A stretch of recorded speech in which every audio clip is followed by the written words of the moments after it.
Hi, welcome back to Frank's Final Review. This week we are going to review another record by the band Phish, and this is their studio album called the Siket disc.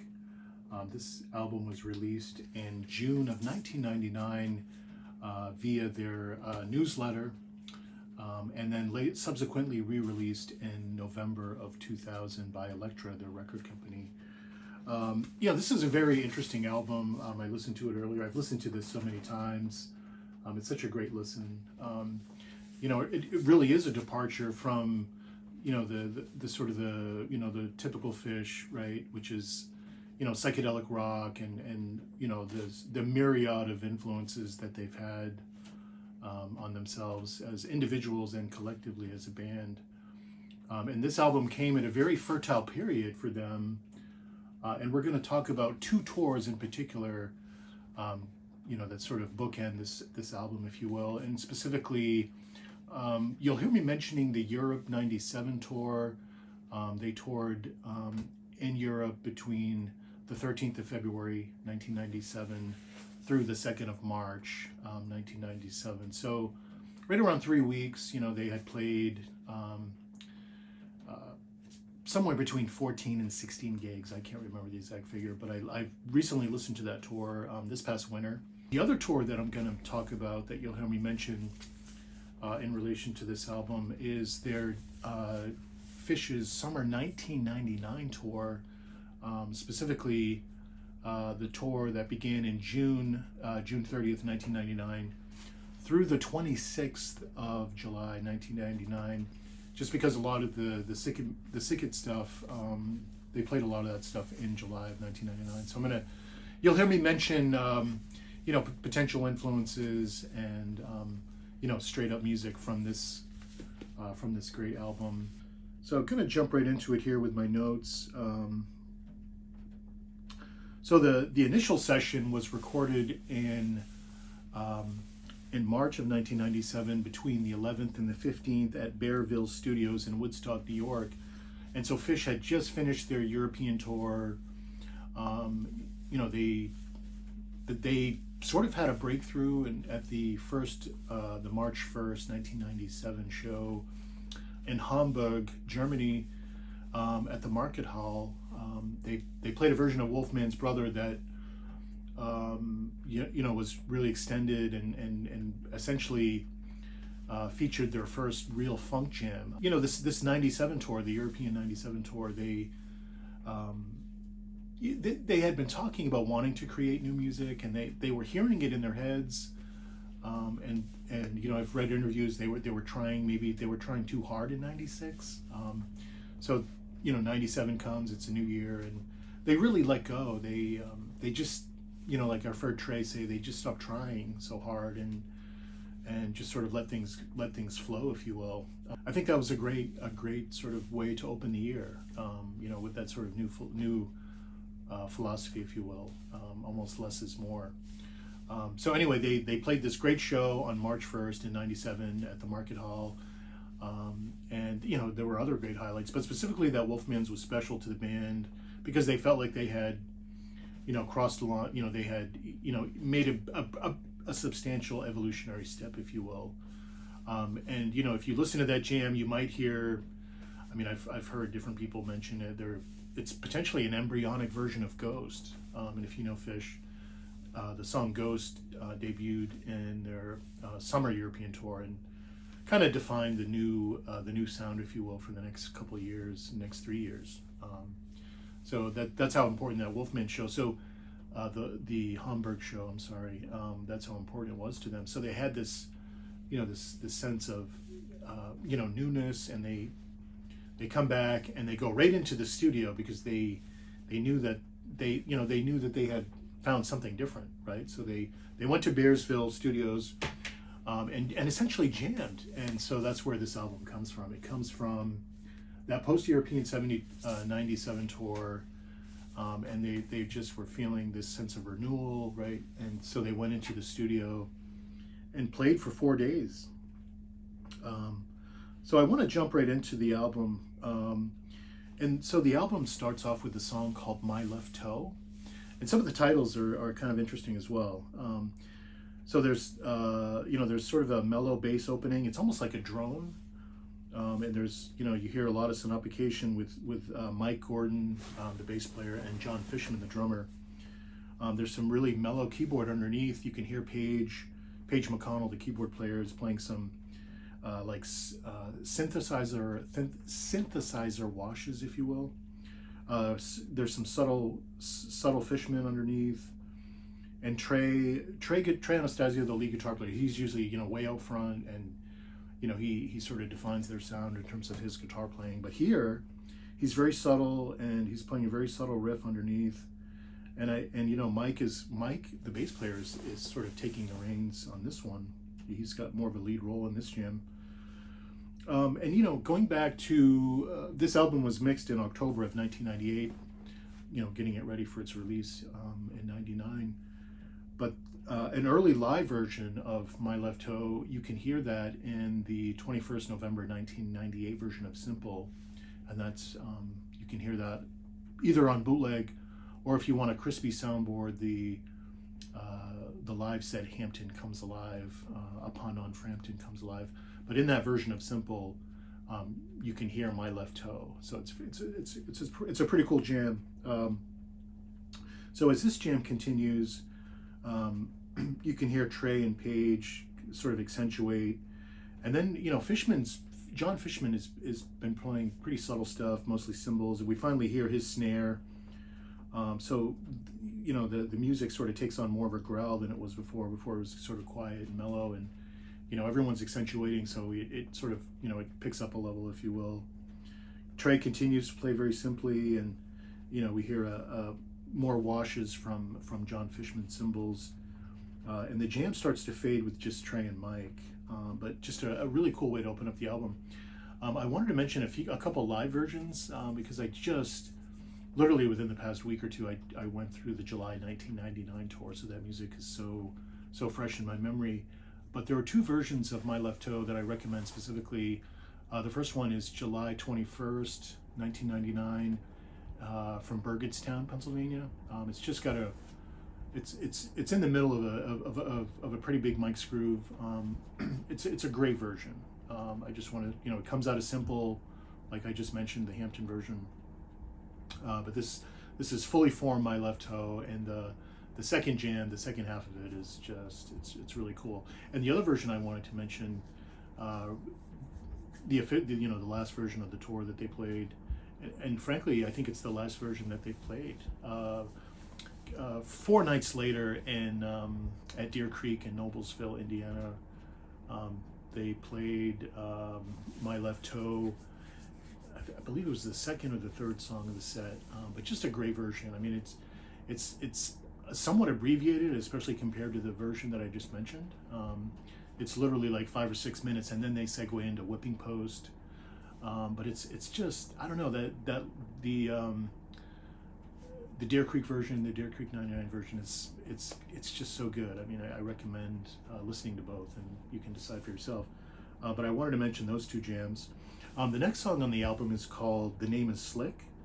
And it's kind of cool because as the previous track fades out with just Trey and Mike, this next song, The Name is Slick, opens with Mike and Trey.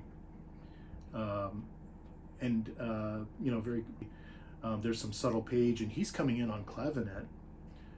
Mike, I love Mike's bass line on this song. It's pretty cool. You can hear Fishman on the kick drum, and then Fishman's almost got like you can hear it sounds like he's using brushes. That's how soft he is. And this riff, The Name is Slick, it's an interesting riff. I've heard it in a lot of Phish jams, especially in '99 and 2000, in jams like Down with Disease and 2001. And it almost sounds like a James Brown riff. It almost sounds like Get on the Good Foot, or a James Brown riff that they sort of they've quoted a lot in 2001, but so it has that sort of James Brown sound, if you will, compared to those other riffs. The next song is called What's the Use, and this is probably the centerpiece of the album. It's got a very sort of spacey intro, with like an a cappella Trey. He's singing a note, and then it drops right into the main riff. Trey has just got this incredible sonic tone right off the back. Mike's right there along with him, and then we hear still a sort of a very synthy, spacey Page McConnell on the keys, and Trey is just continuing to play his haunting lines. There's some loops and effects underneath. There's a lot of noise going on underneath, but it kind of adds to the spaciness, right? Mike's bass playing on this one, it's like he's playing a march. It's just it has that sort of march feel. And then Page, he's playing synth and some other keyboards. I don't even know what he's playing, but some of his playing here it's sort of ascending, so it's a nice, it gives the song some interesting dynamics. There's a slight modulation by Mike. They go into a different key. Fishman's right there with his cymbals, and then you can hear Trey just noodling a little bit, very subtly. And he, as I was listening to this, his tone reminded me of that Hamburg show. I've heard that show so many times, but again, it's 97, and you can hear that early 97 tone. Trey has some really nice ascending notes, and Mike is right there. I mean, these guys are just so tight musically, tight and loose at the same time, if you will. Page is right there with him, and he's still providing some dreamy, spacey keyboards. This song, it's like, I've heard that this song may have come out of the, there were jams. For example, they would play, Tweezer, for example, and sometimes they would quote the Beatles' Norwegian Wood, and so I heard that this riff, this song, What's the Use, came out of that Norwegian Wood, those Norwegian Wood jams, if you will, and they turned it into something else. So I thought that was kind of interesting. There's an expansion. There's more trippy effects from Trey, and at one point the music sounded like, if you're familiar with when Phish played in at their festival in Limestone, Maine, called The Great Went. There's a version of Ghost from the first set. It gets really chunky, right? The outro jam in that version gets really chunky, and I could hear that sort of those same, whatever effect Trey was using in Limestone on that version, especially the outro. I can hear it here as well. So it had that sort of Went like Ghost outro chunk, and then Mike has a subtle pulse to end it, and again, it's like the ending is sort of extended. We hear more ambient sounds. And so I think it's important to mention, Phish was at this point, they were sort of, becoming more funk orientated, if you will, but simultaneously they were doing a lot of cool ambient jams. And going back to that European 97 tour, specifically there's a show from the 20th of February 97, and in the second set they play Free, which had just come out on Billy Breeze, and then they go into this really cool, it's a 2-minute ambient jam before they go into to Steep and Swept Away. This ambient jam it's really cool. It's like you can hear they're listening. It's minimal, right? It's minimalistic. I don't want to go into who influenced them. I know Trey has mentioned Brian Eno a lot in interviews in terms of influences during this ambient period, but it's really cool. I love Phish's ambient music. It's some of my favorite stuff, and it is a nice contrast to all their styles. I mean, they have a funk style, they have a house style. They've just like different genres. I mean, their jams are varied stylistically as well. So I really like the ambient stuff. It is kind of a nice balance. So I just wanted to tie in that show from Italy, that ambient jam. I mean, they were still feeling it. They were still in that mode. Page, he's still, again, we're in this ambient, the track sort of ending and fading out, and Page is still offering a lot of spacey effects. It's a great track, so I highly recommend it. And I wanted to mention a live version for you guys. again, going back to that July 1999 tour that I just listened to, I would recommend the July 4th. What's the Use? It's the debut. It was recorded in Atlanta, Georgia, down in Lakewood Amphitheater. But it's the first live version, and it's just got this great feeling that I don't hear in subsequent versions. Sometimes I think the first live version is the best. It's just got this newness and freshness, almost like Black Eyed Katie from November 13th, 97. I love that version. So yeah, it's got this newness. So again, I'd recommend that, July 4th, 99 for What's the Use. Flipping over to side 2, the side 2 opens with a song called Phish Bass, and it's spelled F-I-S-H. So it's obviously John Fishman on the bass. And it's a brief song, it's a brief track, if you will.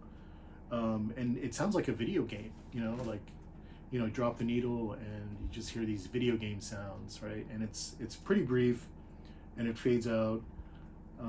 So they're having fun when they decide to let Fishman jump on the bass and end up creating a pretty cool track. The next track is called Quadrophonic Toppling. It's kind of an interesting track. This one has kind of a mellow swing groove. Again, it's a sort of a mic-centric track.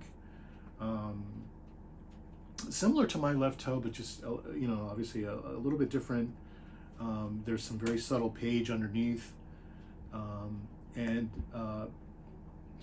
They did play this one live at Big Cypress, their New Year's Eve 1999 concert, probably their most famous concert and arguably their best concert. But they played a version of Quadrophonic Topplings there, a version that came out of Sand. Sand was, 25 minutes.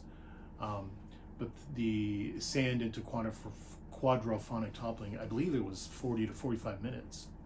And there's a jam, actually, I can hear a transition jam between Sand and Quadrophonic Toppling.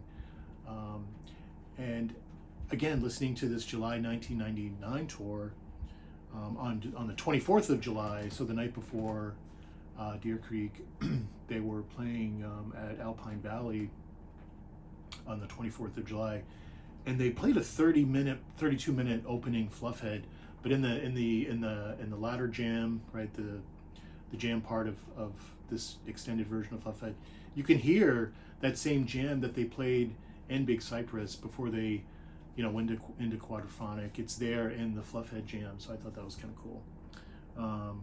The next song on the album is called the Happy Whippin' Dung song, and some of these titles.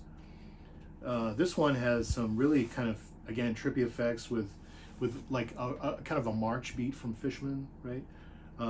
Trey's playing this really sort of like evil sounding riff. It's just it's minor and it's unlike this song is unlike anything that they had. This is just if you listen to this, you wouldn't even think it was Phish, but it's still pretty cool. It's just them being more experimental.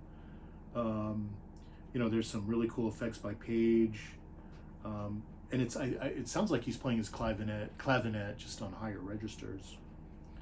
Fishman is just killing it as always. He's just so on point. And then Page, some of Page's keyboards in this reminded me of sounds that I would hear, that you can hear him in the summer of '97, right? Like you can hear, there's certain sounds that Page has on that tour, and you can hear it in this jam for sure.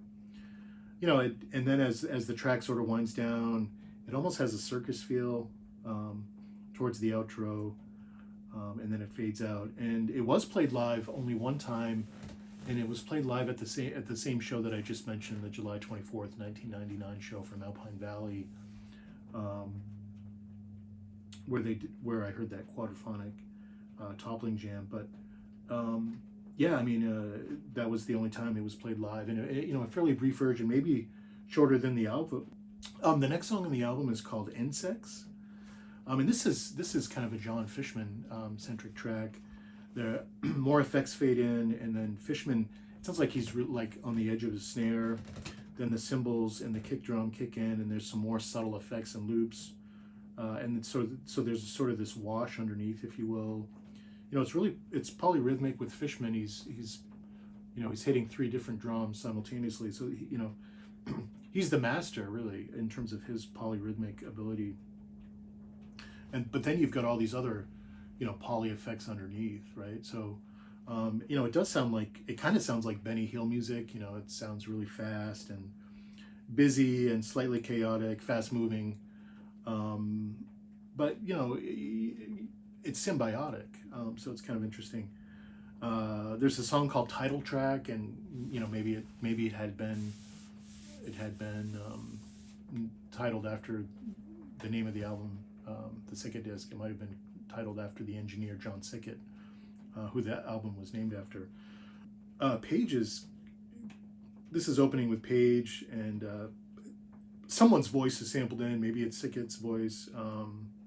There's some piano fill, and then it just kind of echoes. There's some slight echo, and then it kind of ends quickly. So that was a very short track, and definitely experimental. The last album on the track is called Albert, and I want to say that Albert is either Trey's mechanic or bus driver, or someone close to the band. There's no Fishman here as star. There's some pretty guitar. Trey's playing some very pretty guitar picking, and then there's some very subtle mic underneath, and again subtle Page, but we don't hear Fishman. And it kind of reminded me of the Phish song called Sleep, if you're familiar with that song. Very similar. And then that jam sort of fades out and ends the album. So, a very experimental album in terms of not a lot of lyrics, and culled from some of their more freewheeling improvisational sessions, if you will, from Bearsville Studios. There's a picture on the back of Fishman, and that's probably when he cut his song Fish Bass. He looks, the bass looks much larger than him, but it's a cool track. And some other pictures here. That is the engineer, John Siket. He engineered the sessions, and Phish at this time, they were very close with him. They recorded, I believe he engineered Billy Breathes as well. So they had spent a lot of time there at Bearsville. I wanted to talk a little bit about direct quotes about this album, and I'm getting this from my copy of the Phish book. This came out in the I want to say late '90s, but it's a great book. It's still fun to read. I want to talk about some quotes, and these are from Page McConnell, and this is a picture of him at Bearsville. I believe that's from the Billy Breathe sessions, but just to kind of pick up on what he had to say, because he actually produced this album. This was produced by Page McConnell. So I want to talk a little bit about what he had to say, and so I'm going to read directly from the book. So this is Page. He says, "A week after the Winter Europe tour, we took the new sound that had been evolving into the barn studio at Bearsville and jammed for 4 days straight, just making it up as we went along and really having fun. We'd always talked about going into the studio and getting good jams in the practice room or sound checks or even at gigs. We ended up with about 20 hours worth of tape from that first session." So 20 hours of tape, that's pretty good over 4 days. He later says, "We ended up with material we could either use as basic tracks or even segues on the new studio album we began recording in April 1998. Whatever we don't use on that, I imagine, could eventually be released as an instrumental studio album." So this interview was recorded before the Siket disc had been formulated. So obviously it had already been on Page's mind. And some of the other tracks that they had recorded, those tracks did become songs on Story of the Ghost, and they recorded that in April of 1998. So that's what Page was referring to. Just a couple more quotes from Trey. So he's, this is after the recording sessions, and he says, "Going through and listening to everything we recorded in Bearsville seemed almost overwhelming, so nobody really did it right away. The band spent some time apart right after that. I went to Asia, Trey had another baby, and when we returned, Trey had listened to our Europe tapes and put together Slip, Stitch, and Pass, the live album featuring that version of Wolfman's Brother that I mentioned earlier. So I volunteered to go through all our Bearsville tapes." Page was, hungry to get into these tapes. He adds, what jumped out at me from the first Bearville sessions was how many tracks had the structure and feel of complete songs with A-B sections. It seemed we were consciously or unconsciously creating music we could cut into songs, complete with melodies and chord progressions. We ended up with at least a half a dozen pieces from 7 to 10 minutes long that really worked as complete thoughts. And then he adds, among the tunes we came up with in Bearsville is the Happy Whippin' Dung song. Imagine driving through a blinding snowstorm in the tundra with a yak, a sled, and a heaving pile of steaming dung. So he's talking a little bit about the Happy Whip Dung song, and then he continues, and he mentioned about the meat stick or whatever. That's another Phish song. So Page adds, finally, going to Bearsville ended up being a fairly involved process, which is why we've only done it twice, and probably won't do it for a while again. First, it ain't cheap to record at Bearsville.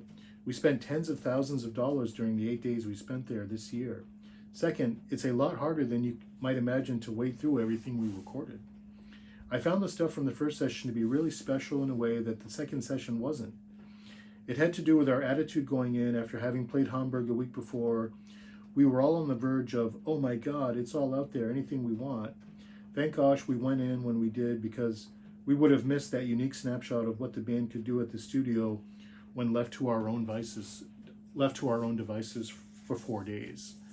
So I think that's a great track, a great quote to end it with. The sort of that special feeling that they had, after at the end of that European tour. They played so much good music on that tour, and they took that energy into the studio, and so that's how we ended up with some of these tracks on this album, which is great. So yeah, I'd highly recommend this one. It's definitely a favorite, and I wanted to show you a lot of these pictures were taken by Paige McConnell's girlfriend at the time, and it may have been his wife, Sophie Deloff. I'm sorry if I'm mispronouncing your last name, but this is a shot of them in the main band room.